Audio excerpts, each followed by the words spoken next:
मोहतरम दोस्तों, अस्सलामु अलैकुम वरहमतुल्लाहि वबरकातुह।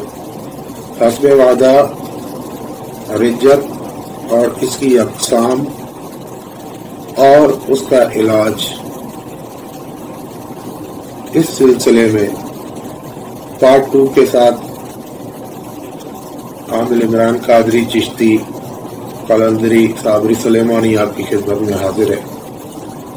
दोस्तों, जैसा कि मैंने पिछली किस्त में आपको बताया कि रिज्जत की कई अक़साम है और अक्सर हम रिज्जत का शिकार हो चुके होते हैं और हमें मालूम नहीं होता। रिज्जत अमलियात करवाने या करने, दोनों सूरतों में इंसान किसी भी गलती से इसका शिकार हो सकता है। आज मैं जिस रिज्जत के बारे में आपको बता रहा हूं वो रिज्जत है कि जो अक्सर आमलीन अपने साइलीन को, मरीजों को या आने वाले लोगों को ऐसे तावीज़ात, ऐसे गुड्डे गुड़ियां या ऐसी चीजें बनाकर देते हैं जो उन्हें कब्र में दफनानी होती है। यानी उनको कोई ऐसा तावीज देते हैं या पुतला बनाकर देते हैं या मतलूब की पहनी हुई कोई चीज, बाल वगैरह देते हैं कि भाई ये जाओ और कब्रिस्तान में दफना कर आ जाओ।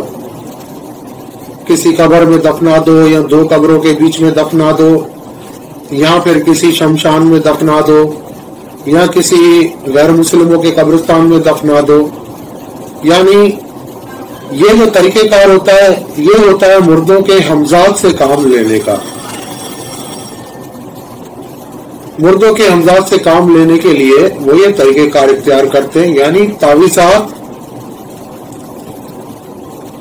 और अमलियात के जरिए, चाहे वो सिफली हो चाहे वो नूरी हो, किसी भी किस्म के अमलियात के जरिए किसी के हमजात को अपना काम करने पे मजबूर करते हैं कि वो इन अमलियात के ताकत से मजबूर होकर किसी पे मुसल्लत हो जाए, किसी घर पे मुसल्लत हो जाए, किसी शख्स पे मुसल्लत हो जाए,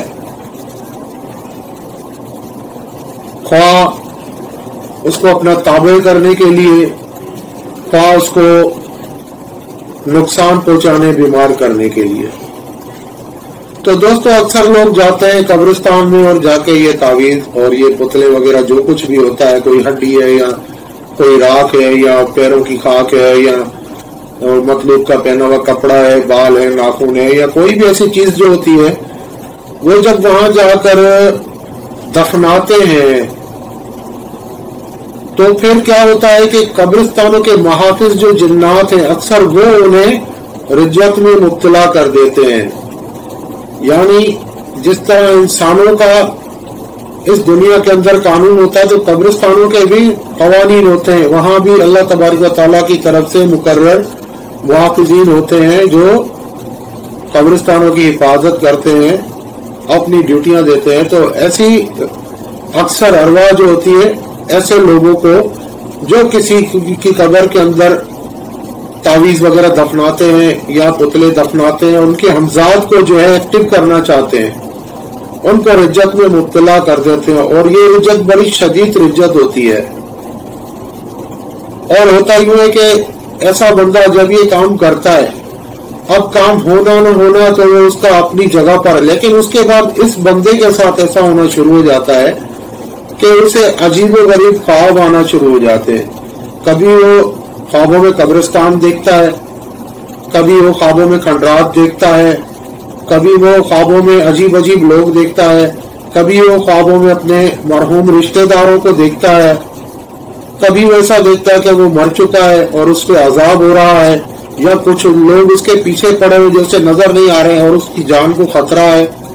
कभी वो देखता है उसके साथ कोई हादसा हो रहा है, कभी वो क्या देखता है, कभी वो क्या देखता है। इस तरीके के ख्वाब आना शुरू हो जाते हैं। और जब ये रिज्जत जो है मुकम्मल उस बंदे के ज़हन को कवर कर जाती है, तो उसको जागते में साए नजर आना शुरू हो जाते हैं, जागते में जो शक्लें नजर आना शुरू हो जाती हैं। वो आईने में देखता है तो आईने के अंदर उसको अपनी आंखें अजीब सी महसूस होती हैं, आईने में अपना चेहरा अजीब सा महसूस होता है। थोड़ा सा गौर करता है तो ऐसा लगता है इसकी बड़ी बड़ी आंखें, इसकी आंखें बदल गई हैं। तो ऐसे लोगों को अक्सर इस किस्म की रिज्जत हो जाती है, यानी उसके पीछे ऐसी अरवाह लग जाती हैं जो उसका दिमाग भी खराब करती है और उसके अलावा उसको नफ्सियाती मरीज भी बनाती है। इसके अलावा उसके कई कामों में बंदिश लग जाती है, यानी वो बंदा बेकार होता जाता है, काम काज जैसा नहीं रहता, ठंडा पड़ जाता है, किसी काम पे उसका दिल नहीं लगता है, घर में लड़ाई झगड़े करता है और उसका दिमाग काम करना छोड़ देता है, कारोबार तबाह हो जाता है।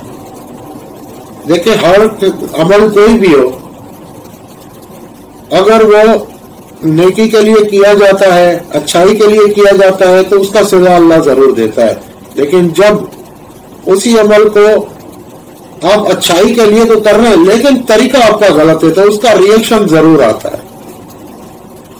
ऐसा भी होता है, चाहे आप किसी जालिम को सजा देने के लिए ऐसा कर रहे हैं, चाहे किसी की जायज मोहब्बत खत्म करके उनमें निफाक पैदा करने के लिए ऐसा कर रहे हैं, लेकिन आपने उसके असूल के मुताबिक उस तरीके से वो काम नहीं किया है तो आप रिज्जत में जरूर मुब्तला हो सकते हैं।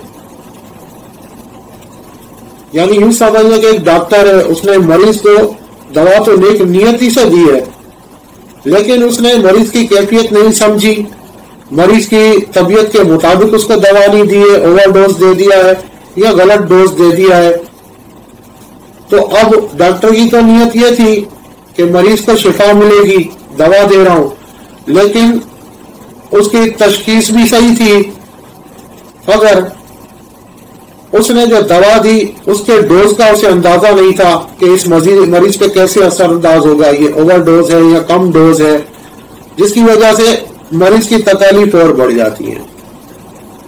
तो यही एक मतलब मिसाल है इसके लिए कि जो कब्रिस्तानों में दफनाने जाते हैं तावीज वगैरह, तो वो जो होते हैं वो अक्सर ऐसे ही दीगर परेशानी में मुब्तला हो जाते हैं। अब जो उन्होंने काम कर दिया है वो हो या ना हो, लेकिन उसके बाद उन पे जो असरात पड़ते हैं वो बहुत बुरे होते हैं, उनसे छुटकारा बड़ा मुश्किल हो जाता है। तो हमेशा ही एहतियात रखें, ऐसे काम करने से गुरेज करें। आप किसी भी कब्र में तावीज दफनाते हैं या उसके अंदर पुतला दफनाते हैं या कुछ भी करते हैं, चाहे आप वो अच्छे काम के लिए कर रहे हैं, लेकिन ये किसी अगर आप कब्र में मुसलमान की दफनाते हैं तो उसको अजियत देना है, उसके हमजाद को अजियत देना है। गैर मुस्लिम के दफनाते हैं तो समझे आपका शैतान से मदद लेना है, आप शैतान से मदद ले रहे हैं क्योंकि उनके हमजाद शयातीन होते हैं, आप उससे मदद। दोनों सूरतों में ही ये गलत काम है जिसका रिएक्शन जरूर होता है। अल्लाह ताला के इस्मा में वैसे ही रूहानियत है, वैसे ही तरीके से किया जाए, असूलों से पढ़ा जाए या तावीज वगैरह पहना जाए या उसे पिलाया जाए तो वैसे ही असर होता है। किसी इंसान की जो है हमजाद को तकलीफ देना, उसको कब्र में तकलीफ देना, ये मुनासिब नहीं है। अब अगर ऐसी रिज्जत किसी को हो जाती है तो ऐसे बंदे को सबसे पहले तो अल्लाह तबारक व तआला से इस्तग़फ़ार तौबा करनी चाहिए, उसके अलावा नमाज की पाबंदी करनी चाहिए और फजर की नमाज में सुन्नत पढ़कर फर्ज से पहले 41 दफा सूरह फातिहा, अव्वल आखिर 3-3 बार दुरूद शरीफ और सूरह फातिहा इस तरह पढ़नी है वसल मीम के साथ, यानी मीम से बिस्मिल्लाह का जो मीम है उसके साथ सूरह फातिहा मिला के पढ़नी है, यानी बिस्मिल्लाहिर्रहमानिर्रहीम अल्हम्दुलिल्लाहि रब्बिल आलमीन। इस तरह से वसले मीम के साथ सूरह फातिहा पढ़नी है, बिस्मिल्लाह के साथ मिलानी है, 41 बार पढ़कर अव्वल आखिर 3-3 बार दुरूद शरीफ पानी में दम करके और ये पिए और सारा दिन उठते बैठते चलते फिरते कोई सा भी इस्तग़फ़ार पढ़ते रहे, अल्लाह ताला से तौबा करें। अगर आपको याद हो कि आपने किस कब्र में वो दफनाया था तो बेहतर उसे वहां से निकाल कर ठंडे पानी में डाल दें और अपना सदका करें, यानी 1.25 किलो गोश्त ले लें या 1.25 किलो कलेजी ले लें बगैर हड्डी के, अपने सर पर से 7 दफा वार कर किसी गरीब को दे दें या जानवरों को खिला दें, अपने हाथों से चील कौवों को डाल दें या किसी वीरान कब्रिस्तान वगैरह में सदके की नीयत से फेंक आए, क्योंकि वहां भी कब्रिस्तान में फेंकने का मकसद ये नहीं होता कि मुर्दे उठ के खाएंगे आपका गोश्त। कब्रिस्तान में फेंकने का मकसद ये होता है कि अक्सर वहां पे जानवर होते हैं, नेवले होते हैं, कुत्ते बिल्ले वगैरह कब्रिस्तानों में वीराना होता है, तो ऐसे जानवर होते हैं, चूटियां होती है, ये भी अल्लाह की मखलूक है और वो खा जाएंगे, वो भी सदका है, जानवर खा जाएंगे। तो आप उस जगह, इस वजह से हम कहते हैं कब्रिस्तान में फेंक दो, क्योंकि बाद औक़ात ऐसा भी होता है कि कोई इंसान सदके की चीज नहीं लेता है, घबराते हैं सदके का खाते हुए कि भाई कोई इसकी भला मुझे नहीं लग जाए, वहम करते हैं। ऐसा कोई मसला नहीं है। ऐसे मसाइल हिंदुओं में होते हैं कि वो तारा करते हैं, एक का उतर के दूसरे को लग जाता है। अल्हम्दुलिल्लाह हमारे यहाँ इस्लाम में ये अल्लाह ताला की मेहरबानी है कि सदका देना भी सवाब बला को टालता है और सदका जो कबूल करता है, गरीब खाता है, तो उसके लिए भी उसमें शिफा और फायदा होता है कि वो किसी मुसलमान की खैर ख्वाही कर रहा है, उसकी दी हुई चीज को कबूल कर रहा है, ये भी एक सवाब है। किसी का तोहफा कबूल करना भी सवाब है। तो उम्मीद है आपको मेरी वीडियो पसंद आई होगी। मेरी वीडियोस को शेयर कीजिए, लाइक कीजिए और आगे तक फैलाइए। रूहानियत की तरवीज में मेरा साथ दीजिए। अपनी दुआओं में याद रखिएगा। अस्सलामु अलैकुम व रहमतुल्लाहि व बरकातुहू।